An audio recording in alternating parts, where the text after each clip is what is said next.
How's it going, team? This is the Brown Man. I hope all is well.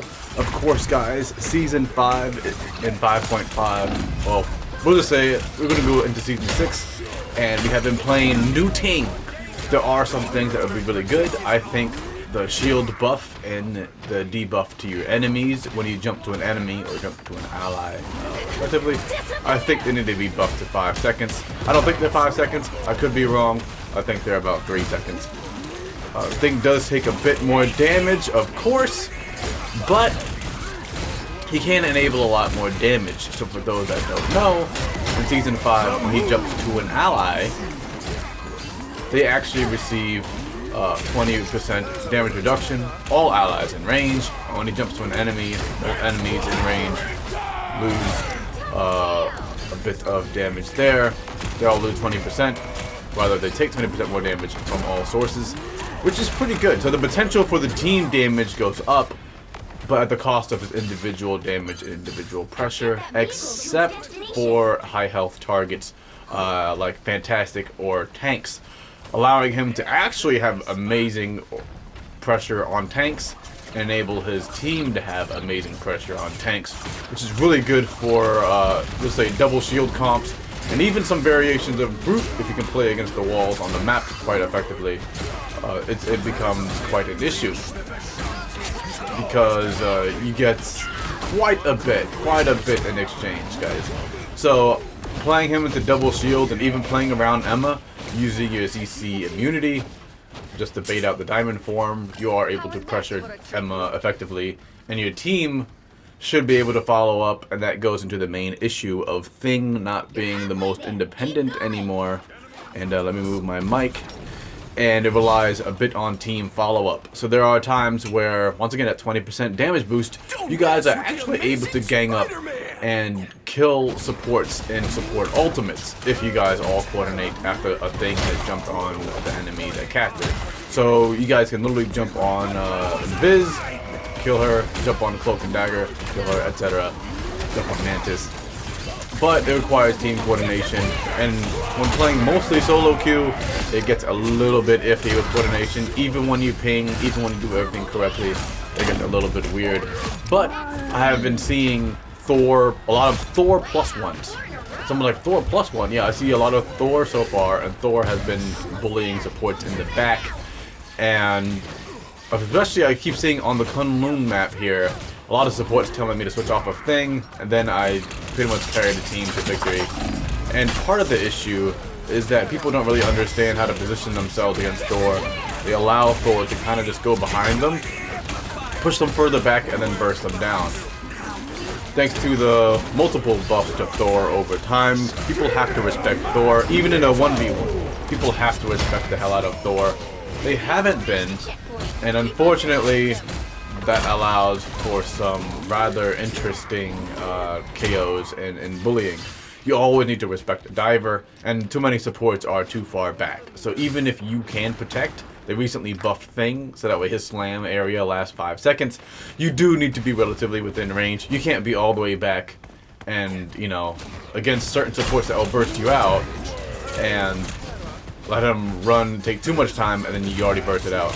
Like here right now is horrible positioning on my part and a waste of an ult. But yeah, definitely on me. So when it comes to divers, especially Fat Thors, your team does need to focus them. So when it's Thor +1 as tank, once again you do a lot of damage to tanks, you jump on Thor, and then your team can now literally peel for Thor really effectively, because you know you're doing over 150 damage per haymaker, and then you make Thor take 20% more damage from all sources. So everyone literally needs to turn around. The other issue, well, the issue with that is that you do less damage to a diver like Magic. They have less health, so although you slam and they are slowed for a bit longer, take more damage over time, it requires one of your DPSs at times to actually turn around. And unfortunately, I see a lot of DPSs just not turn around. I have no awareness, they're too worried about the stat screen. And something else I see is that too many people are not pushing point on offense. They're really going for kills. And I'm not saying someone can't, but kills are just a means to get people off the point. Too many people allow for time for Strange to regroup and teleport to the point. If you're on offense, get 3 people on the point. There's no reason not to. It's totally okay to do that. And that's that, man. That's that. It's definitely been nice. I really enjoyed the thing changes.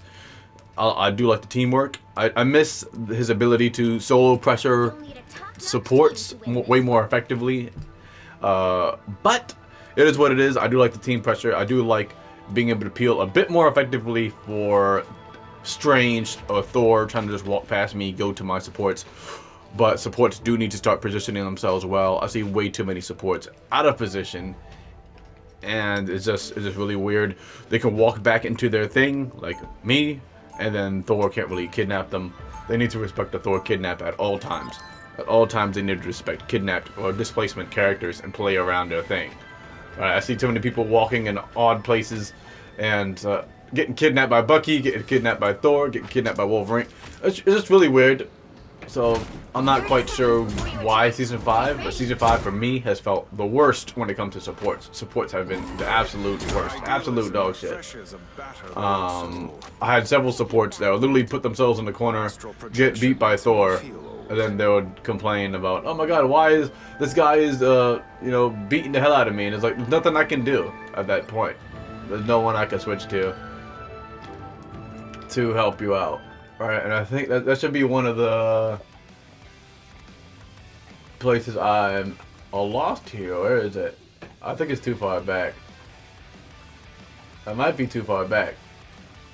I always try to review my matches. I think it's too far back. Yeah. But we had...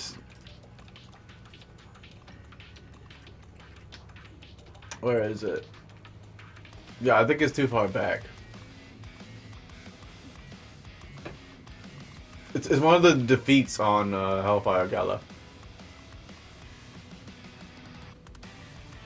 Yeah, it's been a little weird. I said, I don't know. So we'll see how it goes in Season 6. I hope they put in an update where new characters can't be in ranked for like the first week. That would be great. But we'll see how it goes. Overall, TLDR, been enjoying new thing.